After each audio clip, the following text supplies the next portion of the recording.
Welcome. In this video, we're going to talk about the art and science of balancing chemical equations. We've learned that atoms aren't created or destroyed in a chemical reaction, they just get rearranged. To show this on paper, we have to make sure that the number of atoms on the reactant side, left, perfectly matches the product side, right. And so it's a bit of trial and error. Here are the rules for balancing. First of all, number one rule that can't be broken ever is that we never change a subscript. Here are two equations, H2 plus O2 going to H2O. That is the chemical we're producing. Water is obviously something we drink, it's non-toxic and so on.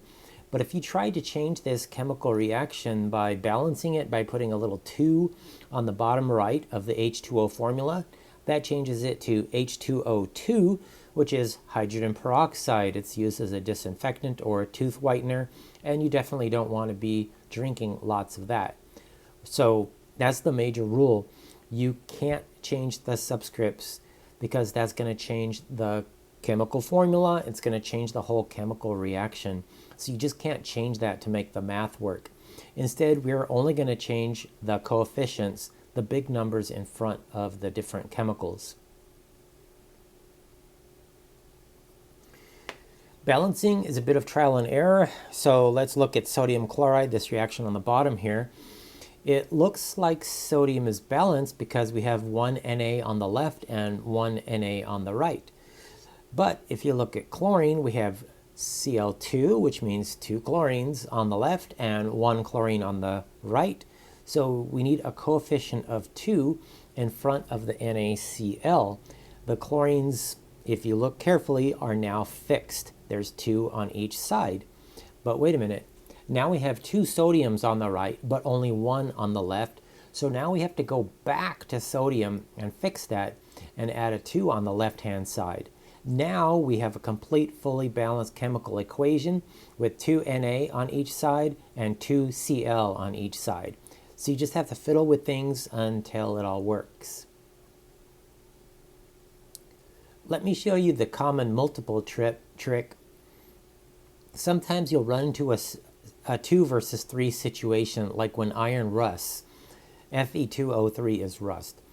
Oxygen, for example, comes in units of 2s, but the product Fe2O3 has units of 3 oxygens. So how do you get 2 oxygens to change to 3 oxygens? It almost seems like it can never be done. But the trick is to use a common multiple of 6, because 2 times 3 is equal to 3 times 2. So this is how it works. Let's try putting a 3 in front of the oxygen. 3 times 2 is 6, so we have 6 oxygens on the left. And let's put a 2 here on the product. So now we have 2 times 3 way on the other side is 6. So we have 6 oxygens on each side. But now we have to fix the ions. If you look at Fe, there's a subscript of 2. We have a 2 in front of that. So 2 times 2 is 4. So we need to put a coefficient of, I'm sorry, I should put a 4 there, in front of the iron. So that will all work out. And that's a perfectly balanced equation.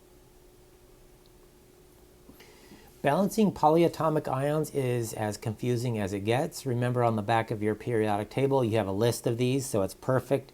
Just grab your periodic table when you're doing this. If you see a polyatomic ion that doesn't change from the left side to the right side, don't make it harder on yourself by counting the individual atoms. Let's look at this bottom left equation here. We have HNO3 plus all this other stuff. You can see how NO3 is nitrate. It shows up on the left and the right, and it's kind of like a block, okay? So focus in on that block. In the right-hand side, we have NO3, 2 of them, and on the left side, we just have NO3, 1 of them. So to make things really easy for ourselves, we can just put a 2 in front of the chemical on the left. That fixes the NO3 portion. So you can treat the whole ion as a single block. It's much faster and less prone to error. Of course, you need to go back and see if you could balance the hydrogens or oxygens or other elements, okay? One final technical tip for the course In a typical chemistry lab, we leave the coefficients blank if it's a 1. And that's because we never show the 1s in chemistry. In this example, we have an equation that is already balanced, right? There's 1 magnesium, there's 2 chlorines. It's like, okay, what do I do? We just leave it untouched. It's an easy one. Don't put 1s in front of everything, since that is extra notation that we don't use in chemistry.